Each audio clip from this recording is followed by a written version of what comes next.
Against the Storm.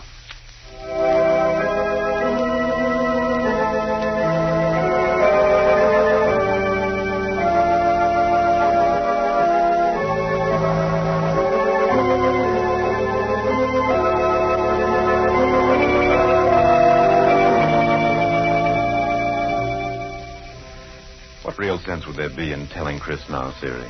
It could only hurt her, and what good would that accomplish? As far as the boy is concerned, he'll have a world and a life of his own, quite apart and quite complete. For Phillip Cameron in Hawthorne, and for Pascal Tyler in Arizona, a letter from Lucretia Hale has profound importance today.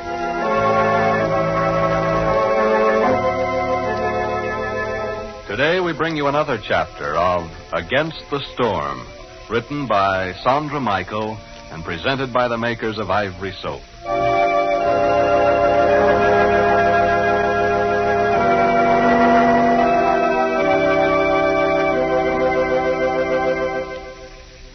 You know, I sometimes wonder just where and when the first cake of Ivory Soap came on the market. Oh, I suppose I could find out, but I'd rather use my imagination. I like to think of the first cake of Ivory Soap being launched, you know, like a ship. Yeah, I can see a big public ceremony with a beautiful lady standing there releasing a cake of ivory into a dishpan and saying, "I christen thee Ivory in the name of soft, smooth hands." Of course, that's not really what happened. Ivory didn't start out life as a dishwashing soap. It was first introduced as a fine complexion soap 61 long years ago. But you ladies are smart. You saw Ivory was pure. You could tell from the way it helped your complexion stay smooth and fresh. And you saw how economical Ivory was. So you put two and two together and plop into the dishpan, that big white cake of Ivory went. And sure enough, it worked. Ivory's purity and gentleness helped your hands stay soft and smooth in spite of daily dishwashing. And here's where you ladies were extra smart. When you discovered Ivory for dishwashing, you didn't say, "Well, this Ivory soap's certainly easy on my hands. I must remember to use it every other Thursday to help my hands stay nice." Now, you realize that you ought to use Ivory faithfully in the dishpan every single time you wash dishes. And, of course, friends, that's absolutely true. You can't go switching back and forth to strong soaps for your dishes and expect your hands to look their best. Well, think what would happen if you slipped up and used a strong soap on your complexion sometimes. And really, it's a pleasure to use Ivory faithfully for dishes for the sake of your pocketbook, too, isn't it? Yeah, you can give your hands this gentle protection for less than a penny a day. So won't you be kind to your hands all the time? Get some thrifty, large-size cakes of Ivory soap today. Use this pure soap for all your dishwashing.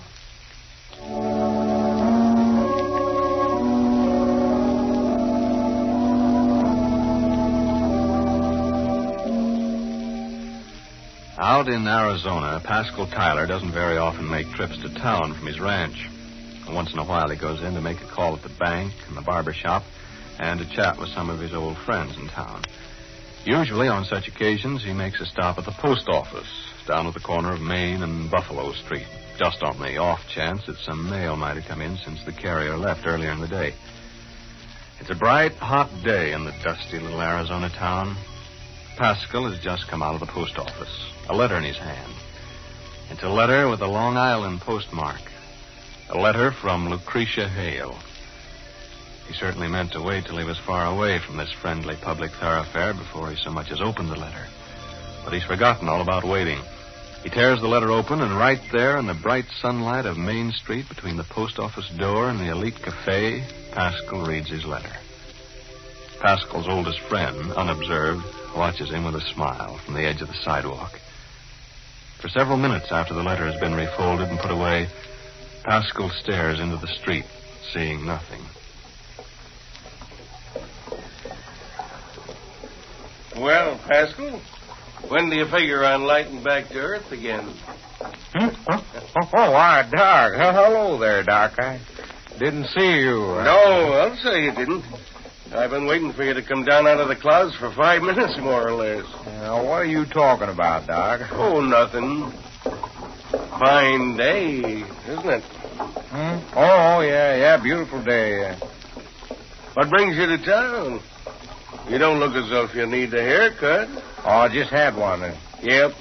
Yeah, I saw you sitting at the tonsorial a while ago. Oh, did you for a fact now? Uh-huh. Well, what news from the pretty widow? Widow? Well, what widow? Now, how many pretty widows have you been corresponding with, Pack? Who would I mean if not Mrs. Hale from New York? Oh, Miss Hale. Oh, but she's not a widow, Doctor. Oh, she isn't. Well, whatever. How is she, anyway? I've been meaning to ask if for no other reason than out of professional interest. You know, well, I'd like to know if her New York doctors had any criticism to offer about the way that I took care of that fracture. Yeah, I'll bet you're worried. You know her ankle was practically good as new by the time she left here. Now, Pack, you crazy young galoot, what I want to know is what's she doing back east there? And why'd you ever let her get away? I've been meaning to ask you that question for some time. Now, seeing you with a letter from the lady, I just mean to find out. Now, how do you know that was a letter from Lucretia, Doc? Well, unless you're going just plain loco on general principles, it must be. Otherwise, why would you be standing here on Main Street at high noon staring right at a man for 2 or 3 minutes without even seeing him? That's love, Pack, my boy, just as plain as the courthouse clock. And, of course, haven't seen the lady, I can't really blame you, except for letting her get away. Well, Doc, I'm well, thank you. But you've been sick at heart for weeks, ever since that young woman left here. Yes, I've noticed it. But I just thought that I'd wait and see if you wouldn't wake up and dash out to New York after the lady. Where's your spunk, Pascal? Why, if your dad was alive, he'd tell you to speak up and ask for what you want in this world. You can't get worse than no for an answer. Oh, it's funny you're giving me all this advice today, Doc. Well, now, look here, Pack. Now, don't mind me. It's just an old habit, speaking my mind to you. Well, I hope you always will. No, the reason I say it's funny is because last night I was thinking maybe I was a plain fool for not taking the next train to New York. Well, good for you. At least I'd rather know now once and for all than go around waiting till fall. You see, she'd promised to tell me before whether it was yes or no. Oh, well, that's a different matter then. I got a letter from her just now. Uh-huh. Yeah, so I noticed. I don't know how to believe it, Doc. I stand here and I look at Main Street and the Plateau Theater over there and the sweet shop and Joe's bar and the boys hanging around Kennedy's Market there. I see the cars lined up along the street, all gray with dust. And down there at the end of Main, there's the prairie and the sky coming right down onto the ground there. Yeah, so blue and hazy. All looks the same as it always has ever since I can remember. Ever since I just sat in your waiting room over there holding my mother's hand, scared to death because you were going to vaccinate me. Oh, it's just the same and completely different. The whole world is different. It's kind of going around in big circles, Doc, and I'm standing in the middle trying to hold on. Well, in the name of all the states of the Union, Pack, what the dickens was in that letter? Doc, she says she's made up her mind. She's going to marry me.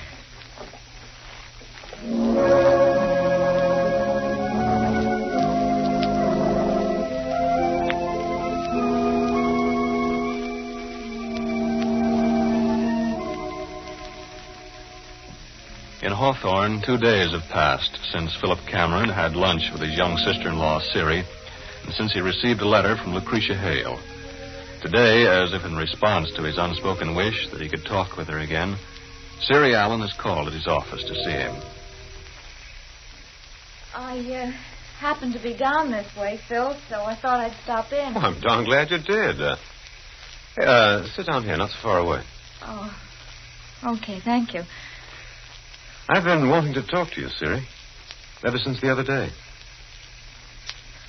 Well, I've been thinking about everything you told me that day. I haven't thought about much else, as a matter of fact. Oh, I'm sorry.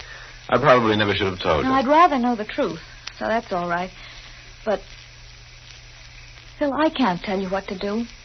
I really can't. The whole thing is beyond me. Yes, that's what I wanted to see you for, Siri.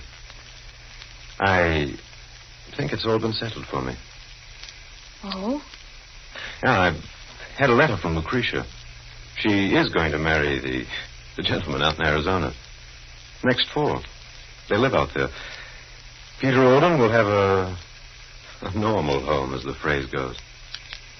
Well. But is that news, Philip? I thought you told me she was going to marry somebody. Well, I said she might. But now it's definite. And, well, that seems to close the story. There isn't any reason why Christie's life should be affected now. You mean you're not going to tell her? Well, what real sense would there be in telling Chris? It could only hurt her. And now the boy will have a world and a life of his own, quite apart. The only thing I don't understand is what difference it would have made to you or to Christy if Miss Hale weren't going to be married this fall.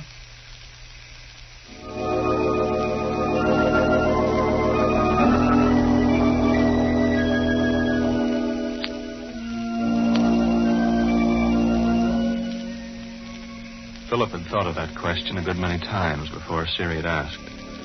Why Lucretia's marriage could decide his own problem, he didn't really know. Or if he knew, in his heart, he hadn't acknowledged it to himself. Now that Siri looked at him with her direct, inquiring gaze, the answer formed itself unmistakably in his mind.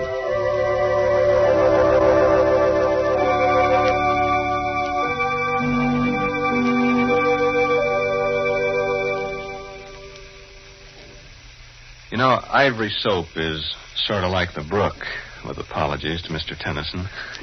Soaps may come and soap may go, but ivory goes on forever. At least it seems that way when you think of all the years that ivory's been a favorite in homes throughout the country, doesn't it? Yeah, lots of ladies who were raised on ivory soap are now seeing their grandchildren bathed with this pure, gentle soap. Now, it's because ivory's so pure that it can help your hands stay soft and smooth in spite of dishwashing. That's why I hope you're using ivory faithfully. Don't go switching back and forth to strong soap for your dishes. Well, think what would happen if you slipped up and used a strong soap on baby skin sometimes. So don't let your stock of large-size ivory soap run low. Check your supply today and be sure you're being kind to your hands by using ivory soap for all your dishwashing.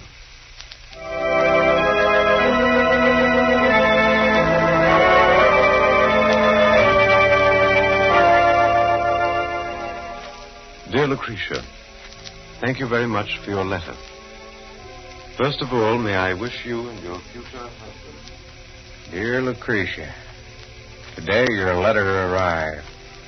Tonight I rode out to the place where you and I stood looking down the Gold Valley on a moonlit night. And out there tonight I told you all the things I don't know how to say on paper. An answer to Lucretia's letters from the man she loves and from the man she's going to marry. Tomorrow in Against the Storm.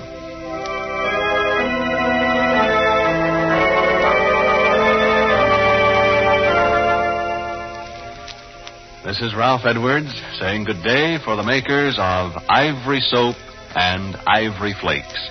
Ivory Flakes are ivory soap in quick dissolving flake form. So if you use that big blue box of ivory flakes for dishwashing, you give your hands the protection of the same famous ivory purity you get in ivory soap. 99 and 44 100% pure. It floats.